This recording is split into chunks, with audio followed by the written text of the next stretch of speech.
나이 들어 노후 준비할 때 흔히 도시에 오래 사신 분들은 나이 들면 고향이나 시골에 가서 여유롭게 전원 생활하며 살고 싶은 분들 많으실 겁니다.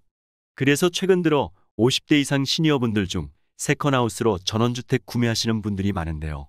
그런데 간혹 전원주택을 선택할 때 중요하게 생각해야 하는 요건들을 잘 모르고 무턱대고 주택을 구매하여 사는 내내 돈도 잃고 마음도 다쳐서 다시 도시로 돌아가는 분들도 계십니다.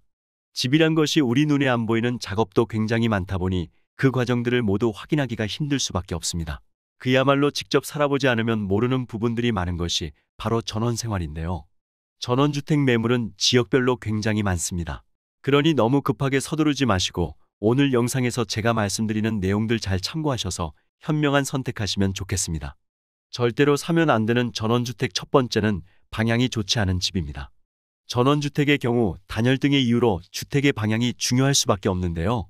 간혹 서류상으로만 확인한다든지 방향을 정확하게 모르고 경관의 유혹에 이끌려 서향이나 북향에 있는 집을 구매하는 경우가 종종 있습니다.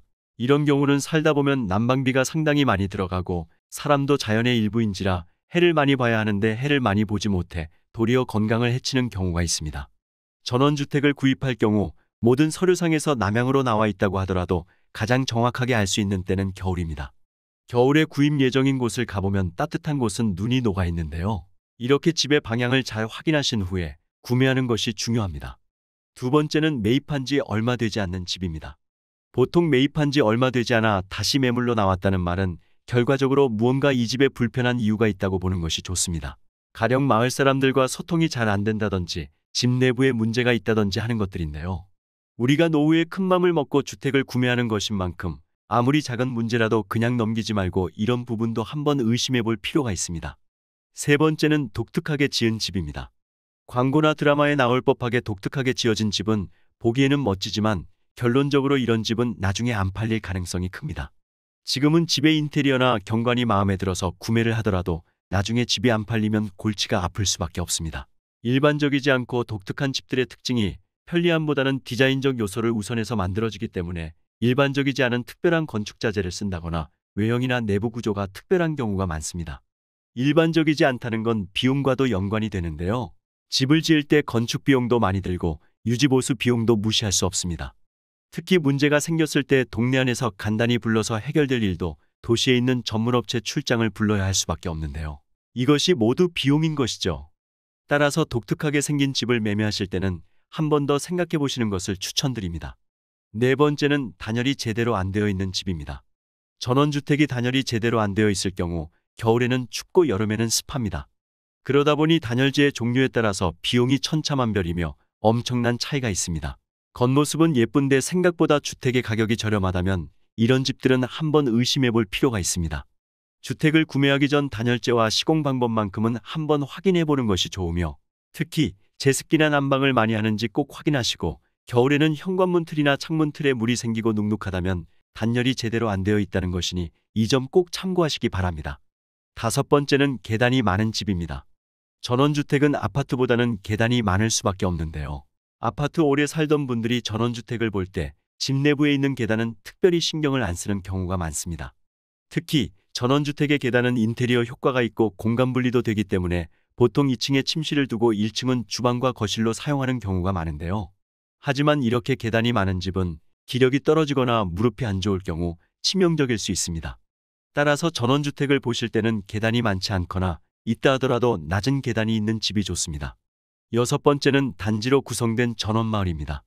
요즘 여러 이웃들과 함께 단지를 구성해서 살아가는 전원마을이 전국적으로 많은데요.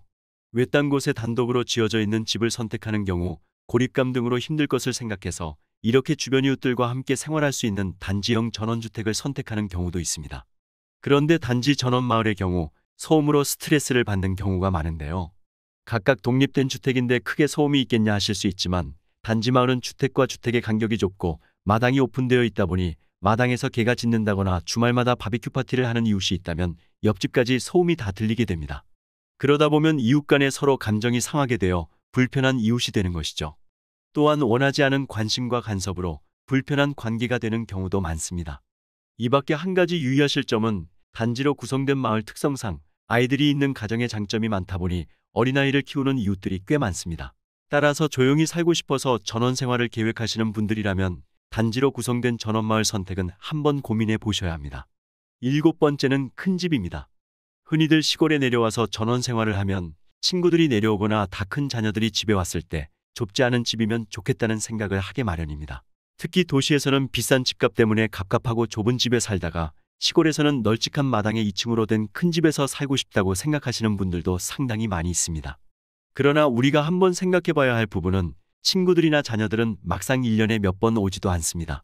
그런데 다른 사람들에게 보여줄 생각으로 무턱대고 큰 집을 매매했다가는 낭패를 보게 됩니다. 왜냐하면 청소나 유지 보수 등 전원주택 관리에 어려움도 있고 난방비가 상당히 많이 들어가기 때문입니다. 따라서 큰 집을 선택하실 때는 이런 부분들도 한번 고려해 보시면 좋겠습니다. 8번째는 시공업체에서 만든 집입니다. 업체에서 만든 집의 경우 꼼꼼한 확인이 필요합니다. 개인이 건축한 집은 아무래도 본인이 살 집이니까 되도록 좋은 자재를 사용하고 시공 과정도 꼼꼼히 살피게 됩니다. 하지만 시공사에서 판매 목적으로 만든 집은 본인이 살 집이 아니기 때문에 개인이 만든 집보다는 아무래도 신경을 덜 쓰는 경우가 많습니다. 특히 단지형으로 전원주택을 분양하는 곳에서 직접 집까지 건축해서 판매하는 경우가 있는데 이런 경우에는 더더욱 꼼꼼히 확인해 보셔야 합니다. 시공업체에서 만든 전원주택을 업체 말만 믿고 매매했다가 이런 부분들을 제대로 확인하지 않아서 비 오면 물이 새고 단열이 안 되는 심각한 집들이 의외로 많습니다.